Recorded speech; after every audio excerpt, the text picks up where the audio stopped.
Assalamu alaikum, hurmattуу YouTube sүйүүчүлөрү, Deniz Ak Intellektual TV kanalынын катталуучулары. Сиздер менен мен Бакыт Сулайман. Достор, мына 2 күндөн бери көрүп жатасыздар. Ушул биздин бийликтегилер жок дегенде кечирээк болсо дагы ушул COVID-19 оорусу менен күрөшүү үчүн күндүзгү стационарларды Бишкектин ар райондорунда уюштурушуп, элдерди кабыл ала башташыптыр. Бул деген жоктон көрө жогору жакшы жөрөлгө. Үйүңдө эч кандай жардамсыз калгандан көрө өзүң келип, анан ошол ийнелериңди сайдырып, кечинде кайра үйүңө барып жатып алуу деген бул жакшы нерсе. Жок дегенде эч ким карабай калгандан көрө. Бирок дагы бирок деген жери бар да, мен бир нерсеге түшүнбөй турам достор. Мына буга чейин 3 айдан бери ошол оору эле калган адам менен контакт болуп калдың, жана башка болуп калдың деп адамдарды 15 күн, 14 күндүк ушундай обсервация деп карантинге жаткызып, ушундай бир аябай адамдын эркине каршы келе турган нерселерди ушул ден соолук үчүн, ошол оорунун тарап кетпестиги үчүн дүйнөдө ушундай болуп жатат деп ошол нормативтери менен ошондой нерселер уюштурулуп жатканда, обсервациялар азыр деле бар болсо керек, мен бирок билбейм.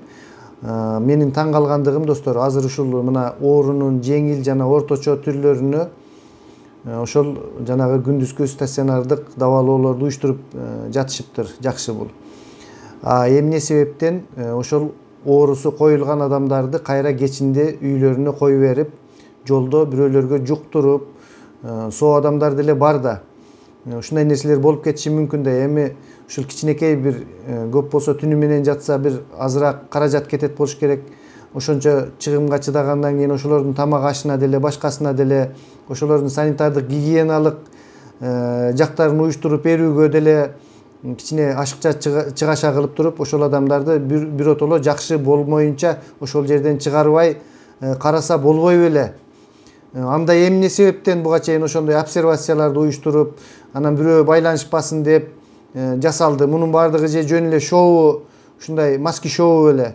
Анда маска таккандын эмне кереги бар, башканын эмне кереги бар? Ошол эле ооруган адамдар кандайдыр бир учурда эртең менен бүт шаарды аралап ошол стационарларга келсе, андан кийин кечинде кайра кетсе, байкуштар өздөрү ооруп турса дагы, соо адамдарга дагы жуктурса, же болбосо достор, биздин эмне бул биздин бийликтегилердин бир жолу ушул ооруга баш ийип жеңилгендигинин белгисиби? Бишкекте бир дагы соо адам калбай калды, же болбосо чүйдө дагы соо жан калбай калды. Мына оорулуулар кенен кесири кетет.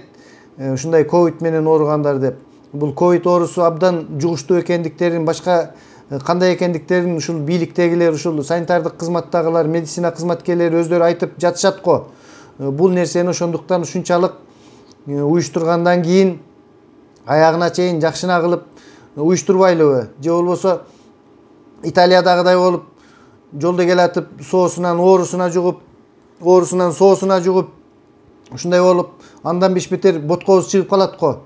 Менин жеке түшүнбөгөндүгүм ошол достор. Мына биз азыр эле багынып берип, болду, болорунча болду, эми стационарларды куруп алып, тирик кала турганын тирик калтырып, өлө турганын өлтүрүп дегендей көз караштан алыс болушубуз керек. Анткени азыр Бишкек менен чүйдө күч алганы менен башка региондордо азырынча мындай нерсе тарап кетелек.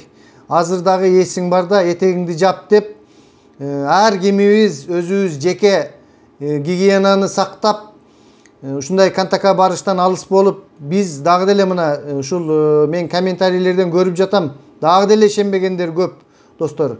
Ошондуктан мамлекет, бийликтегилер ушул башка региондорго балким өтүүнү чектеп, ар бир регион өзүнүн элин азыр бакканга жарап калган кез. Токчулук келип калды. Картошкабыз бышып, помидор, бадыраңдар бышып, кичине жер жемиш бар. Баягы кыштагыдай кыйналбайбыз.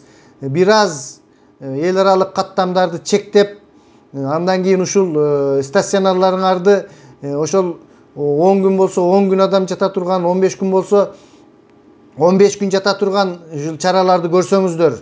Анда эмне калп эле бизди ушинтип кыйнап адамдарды 15 күндөн обсерваторияларга жаткызып, кыйнап, ушундай нерселер болуп отурду. Азыр бул деген чыныгы диагноз коюлган адамдарды кенен шаар менен бастырып жатпайсыздарбы? Демек, диагноздору коюлгандан кийин бул нерсеге акырына чыгыш керек да. Сиздер мен билип турам, диагноздорун деле койбой эле, жалпы сыртынан карап туруп эле буларды жаткызып, ушундай өпкөнүн кагынганы болуп жатат, жана башка деп эле жалпысынан дарылап жатасыздар, достор. Эми айласы кеткендин иши болуп жатат. Мен деле мындай теориялык жактан же болбосо өз ой жүгүртүүм менен түшүнүп турам. Бирок бул жерде багынып бербей, биз до конца ошол келген адамдардын диагноздорун коюп, андан кийин ушул ковид менен өпкөнүн кагынганын эки башка карап жатасыздар. Кече 7-каналда бирок бир карап айтты, ушул COVID-19 вирусу чакырган өпкөнүн кагынуусу деп туура айтышты да, ушул эки диагнозду бир кылып. Бул жерде адамдарга абдан туура эмес маалыматтар кетип жатат. Ошол нерселерди тууралап, ушул адамдарга туура багыт берип, туура дагы түшүндүрүү иштерин кылсаңыздар экен. Мен айтайын дегеним ошол, урматтуу жогорку бийликтегилер, урматтуу көрүүчүлөр, жөнөкөй адамдар, туура чечим чыгаралы. Бүт эле азыр шайлоого жана башкага деп саясатчылар өздөрүнүн кызыкчылыктарын айтып, бул жерде адамдардын ден соолуктары жөнүндө дагы ойлобой, ар ким өздөрүн айтып жатышат. Бул жерде эң биринчи нерсе азыркы кезде, азыр мына шайлоо, кечээки каттуу бакырып шайлоо жөнүндө сүйлөп аткан биз, адамдын өмүрү, ден соолугу, шайлоо алар экинчи нерсе. Азыр биз көңүлдүн борборун ушул ден соолукту сактоого, гигиенаны кармоого, ушул нерселерге бурушубуз керек. Урматтуу менин көрүүчүлөрүм, саламатта туруңуздар. Сиздер менен мен Бакыт Сулайман.